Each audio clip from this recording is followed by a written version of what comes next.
satu akan membahas dengan materi yaitu pengertian dan ruang lingkup filsafat. Nah, saya Nazila Oktavia Ramadhani sebagai moderator juga presentator pertama, dan juga ada Yogi Chandra Putra sebagai presentator kedua, lalu ada Siva Karyana sebagai presentator ketiga, dan juga ada Indah Al-Aziz Tamara sebagai presentator keempat atau terakhir. Oke, langsung saja. Pertama ada pengertian. Nah, filsafat adalah ilmu pengetahuan yang mempelajari hakikat segala hal yang ada, sebab, asal, dan hukumnya. Filsafat juga dapat diartikan sebagai pandangan tentang dunia dan segala hal di dalamnya. Nah, metode berpikir reflektif dan penawaran. Perangkat masalah-masalah, perangkat teori, dan sistem berpikir. Jadi, dapat disimpulkan bahwa filsafat itu dianggap sebagai induk dari segala ilmu pengetahuan, karena para filsuf telah meletakkan landasan bagi semua disiplin ilmu pengetahuan dan teknologi yang berkembang. Selanjutnya ada ruang lingkup dan dasar filsafat yang akan disampaikan oleh presentator kedua. Kepadanya saya persilakan.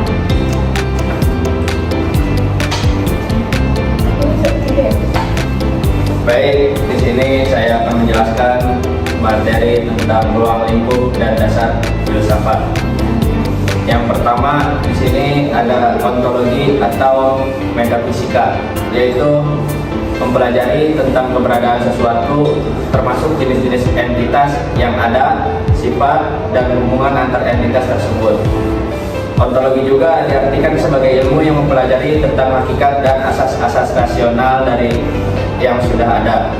Jadi pada intinya ontologi ini adalah studi tentang apa adanya untuk membuatnya sedikit lebih konkret. Lanjut, yang kedua itu ada epistemologi atau biasa disebut dengan teori pengetahuan, yaitu mempelajari tentang hakikat pengetahuan termasuk sumber, struktur, metode, dan validitasnya. Epistemologi juga berkaitan erat dengan teori kebenaran, di mana terdapat 3 teori kebenaran, yaitu teori koherensi, teori korespondensi, dan yang terakhir itu ada teori pragmatik. Dalam perkembangan filsafat Islam, epistemologi menjadikan disiplin baru yang mengkaji sejauh mana pengetahuan dan makrifat manusia sesuai dengan hakikat, objek luar, dan realitas eksternal. Yang ketiga ada aksiologi atau nilai, membicarakan tentang tujuan ilmu pengetahuan itu sendiri dan bagaimana manusia menggunakan ilmu tersebut. Hakikat yang ingin dicapai aksiologi adalah hakikat manfaat yang terdapat dalam suatu pengetahuan. Pada intinya, aksiologi ini membahas tentang manfaat dari ilmu pengetahuan yang didapat. Selanjutnya yang keempat itu ada metafisika, cabang filsafat yang mempelajari realitas dan keberadaan. Yang kelima itu logika, yaitu cabang filsafat yang mempelajari argumentasi dan alasan. Yang terakhir ada filsafat politik, yaitu tentang cabang filsafat yang mempelajari pemerintahan. Mungkin sekian, saya kembalikan ke moderator. Baik, terima kasih kepada presentator kedua. Mungkin selanjutnya akan dilanjutkan oleh presentator ketiga, yaitu membahas tentang aliran filsafat utama. Kepada presentator ketiga saya persilakan. Jadi di sini saya ingin menjelaskan tentang aliran filsafat utama. Yang pertama ada idealisme, aliran yang berpaham bahwa pengetahuan dan kebenaran tertinggi adalah ide atau akal pemikiran manusia. Nah, yang kedua ada humanisme, itu mengedepankan kemanusiaan atau proses memanusiakan manusia di dalam proses pendidikannya. Yang ketiga ada rasionalisme, yaitu mengajarkan bahwa pengetahuan diperoleh dengan cara berpikir.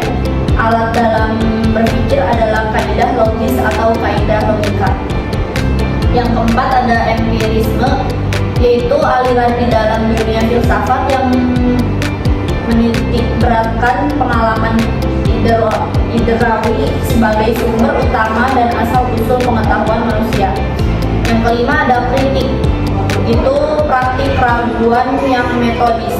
Yang terakhir ada konstruktivisme, yaitu sebuah pandangan dalam filsafat sains yang menyatakan bahwa pengetahuan ilmiah dibangun oleh komunitas ilmiah yang berupaya mengukur dan membangun model-model dunia alami. Begitu saja, saya kembalikan ke moderator. Baik, oke, itu saja yang sudah disampaikan oleh presentator ketiga. Selanjutnya akan disampaikan oleh presentator keempat. Kepadanya saya silakan. Saya akan menjelaskan metode ilmu filsafat. Yang pertama ada kritis. Metode ini mengacu pada kenyataan bahwa banyak pengetahuan dan pendapat manusia bersifat semu.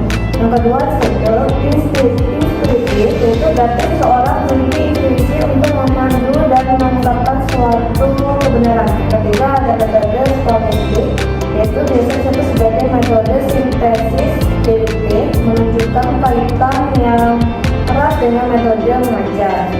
Yang keempat ada metode matematis, yaitu metode yang berkaitan erat dengan ilmu pasti, ilmu alam, astronomi, arsitektur, dan metafisika. Yang kelima ada metode empiris eksternal, yaitu metode yang mempercayakan pengalaman sebagai sumber pengetahuan terpercaya daripada rasio. Yang keenam metode transendental, yaitu seni geologi neoskolastik.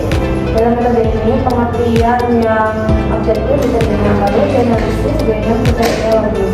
Yang ketujuh ada metode dialektis, yaitu metode ini termasuk dalam aliran idealisme yang menekankan subjektivitas. Subjektivitas ini dapat mengikuti seluruh kenyataan yang membuat sosok sama dengan menjadi kenyataan. Dalam belakang metode historis dalam belajar dengan memilih pada sejarah yang dibagi menjadi 4 fase secara berulang. Fase ini seperti fase pre-Yunani, fase Yunani, fase modern, dan fase post-modern.